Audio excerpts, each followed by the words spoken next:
This is Matthew McConaughey, Natalie Portman. James Patterson, Michael Ian Black, and you are listening to Five questions with Dan Schawbel.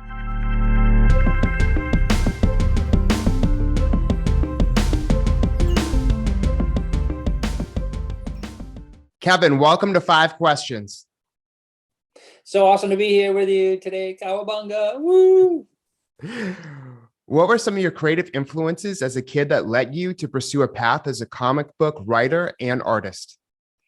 Top of the list is Jack Kirby, hands down. He was, I loved children's books, Dr. Seuss, P.D. Eastman, those kind of things, which led me to comic books, the visual, words and picture storytelling. When I discovered Jack Kirby, it was one of those really dynamic storytellers that, every panel seemed to suck you deeper into the adventure he was telling. And he was one of those guys that was complete. He would do story set past, present, future. And I just loved it. I always felt that, if you could be a complete storyteller, then you can go anywhere. So Jack Kirby was definitely one of the biggest influences, certainly to write and draw and want to do my own stories. And then, being exposed to so many other different kinds of books, like the Lord of the Rings stands out as one of my all-time favorite influences as well. My father one day said, you read too many comics, you should read real books. And he gave me The Hobbit, and that was, off on that adventure. And I've read it multiple times. So those I'd point to two of my biggest influences. And you came up with the Turtles along with Peter Laird, and, kind of shaped my childhood. I still have some of those VHS tapes. And I have 3 remaining action figures that are really beaten up. All the other ones, I don't even know where I took the heads off when I was a little kid. I used them nonstop. So thank you for having that impact on me, on both myself and my friends and the rest of the world.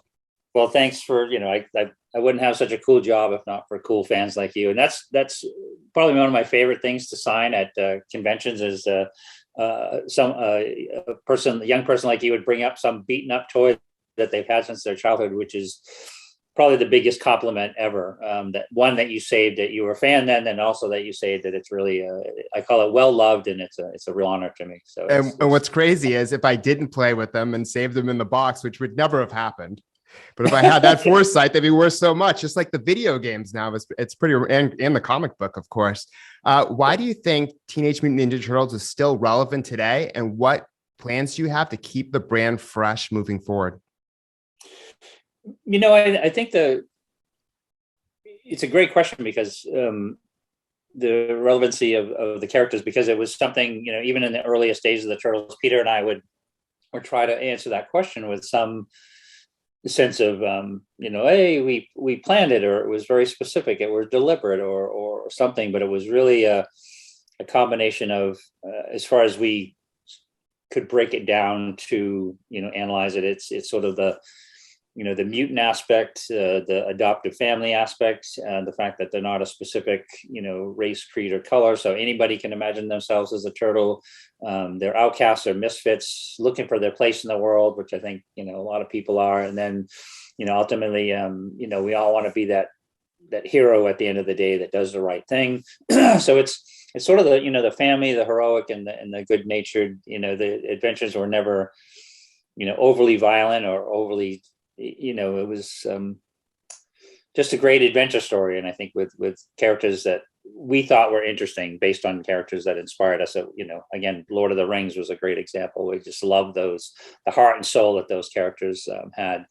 And so that's really it, writing and drawing stories that we enjoyed, and hopefully it translated over.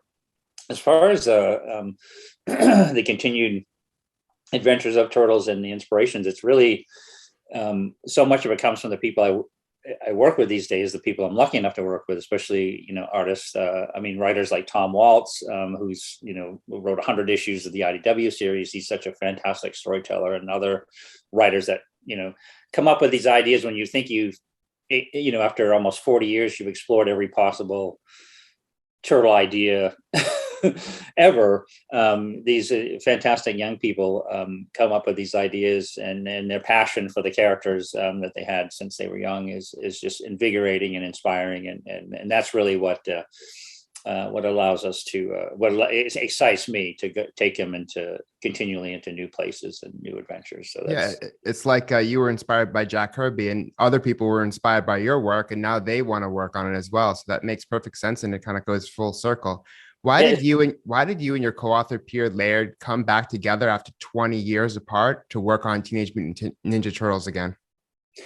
Well, what's great about that story is, Peter and I have always been in touch over the years, even, despite, silly shows like The Toys That Made Us. We've always been in touch, and we've always continued. I mean, we worked together on a number of covers for the 30th anniversary, which is, 10 years ago. And then we did a really great documentary, Turtle Power, which I highly recommend. If anybody hasn't seen it, look it up. This fantastic Canadian filmmakers spent 5 years doing just an absolutely really wonderfully done documentary. But this idea specifically for Last Ronin was something that Peter and I wrote at the end of the first big story arc. Turtles issues 1 through 11 had ended, which, part of that story included the 1 issues microshot of each of the Turtles. So we'd finished 15 issues, and we were sort of looking to where are we going to go next with them. And so in 1987, we said, well, let's look 30 years down the road and see where they were, where they are then. Maybe it's the final Turtle story, and that'll give us a lighthouse or give us a direction to point towards. And that was almost the same time that the toys started and the cartoon started. So we never finished that story. Fast forward to, 2018 and IDW and Tom Waltz and all of us as a team were heading towards issue 100 of the Turtles. And we were looking at, well, what should we do next? And I mentioned to Tom, I said, I've got this idea that Peter and I wrote back in 1987. I want to dust it off, go through it, and let's see if it's something that we can adapt into the IDW storyline with the same intent. And, where do we go from here? And I did. So I spent about 7 or 8 months going through it. And then Tom and I went through it all, and it just fit perfectly of where we wanted to take them next. And so it was great that something that Peter and I did in the height of the early days of the Turtles, 1987, we were actually, we could take that story that had never been seen and transport it. And so that's, get Peter and I back together in a way that we'd never imagined when we wrote it back in 87. And Tom and I obviously took it to the next level of, adapting it to a time period. And it was just funny when I looked at, when we wrote it in 1987, it was set 30 years in the future, which was 2017. So by the time I looked at it, it was already 31 years past when we originally did it. But no, it was a blast, and it was we stuck very true to a lot of the original thoughts and ideas in that original draft, and glad to have Peter back involved in the book. It was supposed to come out during this time, clearly, and people love The Last Ronin. But why did you choose a darker storyline with this comic series? It was definitely leaned more specifically towards the original Mirage universe, which was definitely darker than anything most of the people had seen.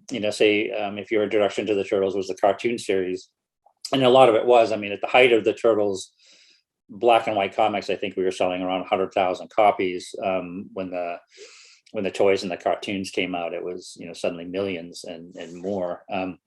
So most people were exposed to that. So when we wanted to adapt the story, we wanted to go specifically towards the original inspirations and the original Mirage black and white stories that Peter and I did.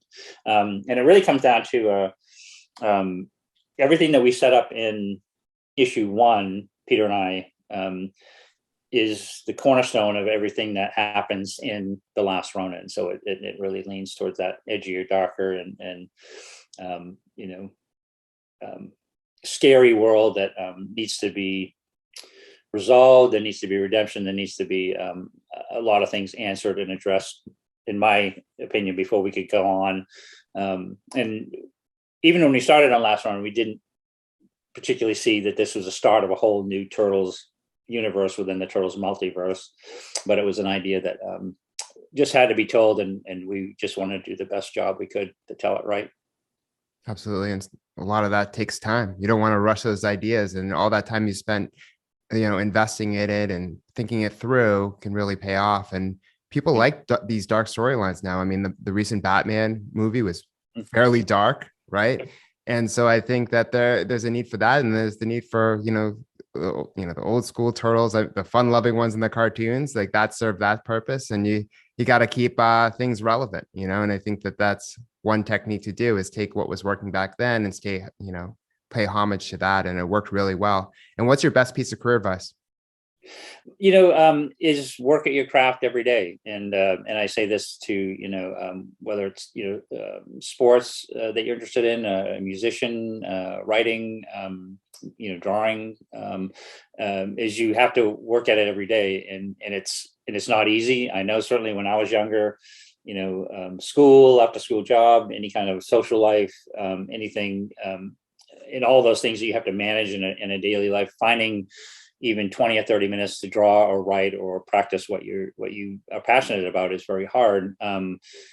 But you have to do it, and you just have to find a way, set that level of importance towards something that you want personally, set it aside for yourself. So for me specifically, it was draw every day and write every day, and I found time to do it. And it wasn't successful every single day, of course, but it was something that I just wanted so badly. And even if the Turtles had never become the Turtles, beyond that first issue, I would still be working in comics because I loved it that much. So we were just very, very, very, very, very, very, very lucky. Well, that's how you know you chose the right path. Yes, I think so. Or somebody chose for me. Exactly. Well, I appreciate your time, and thank you so much for being on the show. Absolute pleasure.